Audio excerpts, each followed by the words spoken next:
Et des gens veulent donner le ballon d'or à Lamine Yamal alors que c'est le plus gros tricheur. Ce qu'on vient d'apprendre, c'est une dinguerie. Alors oui, je peux comprendre, il y a beaucoup de Barcelonais qui ne veulent absolument pas voir Ousmane Dembélé ballon d'or. Mais là, ce qu'on vient d'apprendre, Ousmane Dembélé ne l'a jamais fait, jamais. Robert Lewandowski et Lamine Yamal ont reçu chacun une amende de 5 000 € par l'UEFA pour non-respect du règlement antidopage. Lors du match retour face à l'Inter Milan en LDC, les deux joueurs ne se sont pas dirigés immédiatement au poste de contrôle comme indiqué par les normes. Alors oui, peut-être que je suis un rageux, peut-être que c'est qu'une excuse pour montrer qu'Ousmane Dembélé mérite encore plus le ballon d'or. Mais je suis désolé, Lamine Yamal a tenté de tricher. Pour moi, c'est une tentative de triche, je suis désolé. C'est peut-être pas un tricheur, mais il a essayé, voilà. Je m'en fiche, c'est une raison en plus pour le donner à Ousmane Dembélé, il n'a pas fait ça lui. Ousmane Dembélé a joué au FC Barcelone, il est entre guillemets face à Lamine Yamal qui joue actuellement au FC Barcelone, mais c'est l'ancien Barcelonais qui joue actuellement au Paris Saint-Germain et qui a remporté la Ligue des Champions qui mérite de gagner le ballon d'or. Fin. C'est comme ça. La triche, c'est pas bien. Mais en attendant, allez Paris. Alors comme ça, Yamal il est dopé les gars. C'est la nouvelle info de Marca qui dit que Yamal ne s'est jamais présenté au contrôle antidopage après Barça-Inter. Bon, j'ai pas réussi à choisir toutes les infos que je voulais vous parler aujourd'hui, du coup je vous fais un petit mix, il y a plein de choses dans la vidéo, restez jusqu'au bout. Donc la première c'est cette info comme quoi Lewandowski et Yamal auraient pris 5 000 € d'amende parce qu'ils sont pas présentés au contrôle antidopage. Est-ce qu'ils ont quelque chose à cacher? Est-ce qu'ils ont rien à cacher? J'en sais rien, on verra. La suite c'est ça, depuis quand on propose 20 à 25 millions d'euros par an pour Kingsley Coman? En salaire, hein, ouais, pas en paye. Ok, du coup voilà, ok. Depuis quand le Paris FC peut mettre 25 millions sur la table, mais surtout depuis quand Nantes refuse 25 millions pour Mathis Sabine? Vous avez cru Mathis Sabine c'était CR7 ou quoi? Surtout que j'ai vu qu'après ils l'ont valorisé à 50 bars. Et vous prenez pour qui Nantes? Enfin, reprenez-vous un peu. L'autre info c'était ça, Lewy Colwill il s'est fait les ligaments croisés les gars. Est-ce que vous êtes prêts à voir Chelsea poser 150 bars sur un défenseur dans les 5 prochains jours? Parce que ligaments croisés pour Colwill, ça veut simplement dire Chelsea doit avoir un nouvel défenseur central parce qu'ils en ont pas assez, ils en ont que 12 en stock derrière. Donc là, préparez-vous à avoir un Bastoni dans les pourparlers ou quelque chose comme ça et qui pose bien 100 barres dessus. Enfin bref, voilà, c'était un petit mix de l'actu du foot aujourd'hui qui me semblait un peu intéressant. Dis-moi dans les commentaires si ça t'a plu, dis-moi tes avis sur tout ça et puis abonne-toi. Si ça ne suffisait pas pour enchaîner les mauvaises nouvelles, le Barça, Flick et plein d'autres ont été sanctionnés. Certains débiles et illettrés ne savent pas lire vont penser que Lamine Yamal et Lewandowski sont dopés. De toute façon, les Madrilènes, je pense que cette célébration, vous la connaissez très bien. Rafinha vous a répondu comme ça avec votre fameuse théorie farfelue de votre soi-disant ancien médecin qui nous a expliqué que Rafinha et certains joueurs du Barça étaient dopés suite à leur bandage pour cacher les piqûres ou je ne sais quoi. Enfin bref. Bah là maintenant, le journal Marca, un journal madrilène, a décidé de nous faire un putaclic de malade en mettant ça en première page pour attirer tout le monde, alors qu'à l'intérieur il parle de plein de trucs différents. Alors pour ce qui intéresse tout le monde, les soi-disant dopés Lamine Yamal et Lewandowski, l'UEFA a infligé 3 amendes au Barça aujourd'hui. Une pour Lamine et Lewandowski arrivant quelques minutes en retard à un contrôle antidopage. Donc c'est pas qu'ils sont dopés, c'est qu'ils sont arrivés en retard à leur contrôle antidopage, bande d'illettrés. Un pour comportement inapproprié des anti-flics et de son équipe pendant le match. Et un autre pour les supporters allumant des feux d'artifice et jetant des objets au Montjuic. Franchement les gars, vous ne savez plus quoi croire et vous verrez les gars sur cette application, sur les réseaux, tout le monde nous expliquera que Lewandowski et Lamine Yamal se sont dopés alors qu'ils sont juste arrivés en retard à leur contrôle antidopage. Enfin bref. Sinon vous les gars, vous en pensez quoi? Ramenez sur sa personne, on s'ennuie. Lamine Yamal et Robert Lewandowski ont été sanctionnés d'une amende de 5 000 € par l'UEFA. Pourquoi? Parce qu'à la suite du match face à l'Inter Milan, ils n'ont pas respecté les règles du contrôle antidopage. Ils ne se sont pas rendus immédiatement au poste de contrôle. Qu'est-ce que ça veut dire ça? Ils sont partis au vestiaire mettre un produit pour effacer les traces, c'est quoi? Et malgré le dopage, les Barcelonais vont me tomber dessus, c'est ça le problème. Si je parle trop, les Barcelonais vont tomber dessus, alors que j'aime bien le Barça. Mais en fait, les Barcelonais, ils n'aiment pas entendre la vérité. Ils pensent que si, comme t'aimes bien le Barça, tu dois dire que du bien du Barça. C'est ça le problème. Donc est-ce que je dois le dire? Bon, je le dis. Malgré qu'ils aient été... ils sont partis au vestiaire mettre un produit effaçant. Ils ont perdu. Du moins, ils ne se sont pas qualifiés. Je sais pas si c'était le match aller ou le match retour. Donc les deux là, ils avaient des choses à cacher. Ils avaient des choses à cacher. Ils sont allés au vestiaire d'abord. Ils sont pas allés direct au contrôle. Faut m'expliquer. Moi, je sais pas. Après, bon, 5 000 €, c'est rien. Pour eux, c'est rien à leur niveau. Pour nous, c'est beaucoup. C'est peut-être pour ça que Lamine, c'est les 2 matchs là face à l'Inter, il était en pétard. On s'est dit, mais le mec, il court partout. Comment ça se fait? Peut-être on a un début d'explication. Les Barcelonais, ne tombez pas dessus, on est ensemble. On est ensemble. C'est du second degré, on s'en fout. On a kiffé les matchs qu'il a fait, tranquille. Mais vous en avez pas marre! Lâchez nos œufs! Faites une pause! Faites correctement votre travail! Robert Lewandowski et Lamine Yamal ont reçu chacun une amende de 5 000 € par l'UEFA pour non-respect du règlement antidopage lors du match retour face à l'Inter. Les deux joueurs ne se sont pas dirigés immédiatement au poste de contrôle comme indiqué par les normes. Faites votre travail! C'est vraiment pas compliqué de trouver 5 000 € d'amende pour être arrivé en retard. Non, parce que ça fait des articles qui laissent planer le doute, qui laisse sous-entendre que Lamine Yamal et Robert Lewandowski pourraient avoir été dopés lors de ce match. Alors que non, la réalité est tout autre. Ils sont juste arrivés en retard. Dans la foulée, on a également appris qu'ils ont mis 3 amendes. Donc une première à Lewandowski et Lamine Yamal pour quelques minutes de retard. Non, faut le préciser, quelques minutes de retard. La deuxième pour Hansi Flick et son staff pour comportement inapproprié. Et la troisième pour des fans qui ont allumé des feux d'artifice et jeté des objets à Mondjouk. Je veux bien, le Barça ça fait des clics, le Barça ça fait vendre, le Barça tout ce que vous voulez, on sait, on a l'habitude. Mais sur des sujets pareils, s'ils sont coupables, moi-même je les enterre. Mais quand la réelle news c'est Lewandowski et Lamine Yamal sont arrivés en retard et qu'à la finalité tu tombes sur un article qui dit le Barça a reçu une amende pour un test antidopage, non, soyez sérieux, 2 petites minutes. Ou peut-être c'est parce que le match face à l'Inter vous a tellement choqué que vous estimez que c'est pas possible de faire ça sans être dopé. Non, c'est flatteur au final.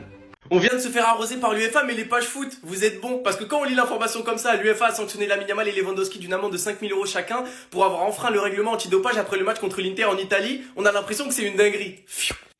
Alors qu'en fait, Lamine Yamal et Lewandowski n'ont pas respecté les instructions de l'agent de contrôle antidopage et ne se sont pas rendus immédiatement au point de contrôle après le match retour contre l'Inter, ce qui a entraîné des amendes. Au passage, Hansi Flick et son adjoint ont été punis d'une amende de 20 000 € et d'une suspension d'un match dans les compétitions interclubs de l'UEFA pour avoir violé les principes généraux de conduite et les règles de base d'une conduite décente.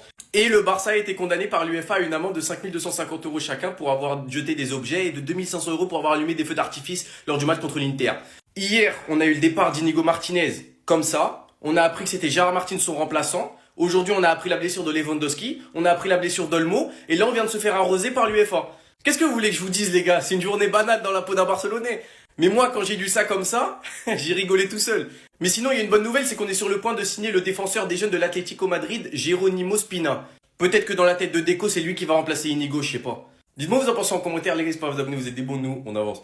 Je sais pas si vous la sentez arriver celle-là, les gars, mais honnêtement, ça sent mauvais pour Dembélé et ça sent très bon pour Lamine Yamal. C'est ce que je pense. Déjà, commençons par hier.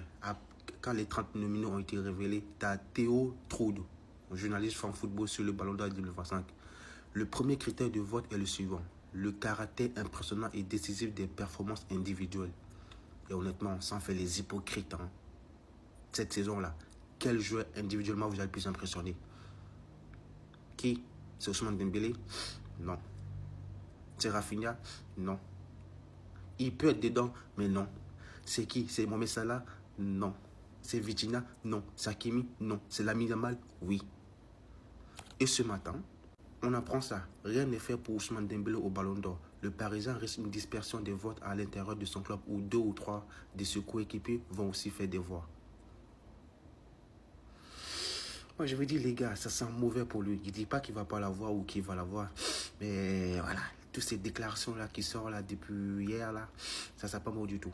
Après avoir pris le Golden Boy, il pourrait prendre le Ballon d'Or et le Trophée Copa. Tout le monde pensait que Désiré Doué prendrait le Trophée Copa. Ça paraissait logique. Vu qu'on pensait que Lamine Yamal l'ayant déjà remporté, il pouvait pas le remporter une deuxième fois. Sauf que le Trophée Copa et le Golden Boy, c'est 2 choses totalement différentes. Et si vous n'avez pas compris pourquoi, je vous explique très simplement. D'un côté, on a le Trophée Copa, organisé par France Football, remis le même jour que le Ballon d'Or. De l'autre, on a le Golden Boy. C'est quoi les différences? Concernant le Golden Boy, c'est organisé par Tuttosport, un journal italien. Bon, faites attention, il y a des petites erreurs dans le tableau. On l'a fait sur ChatGPT.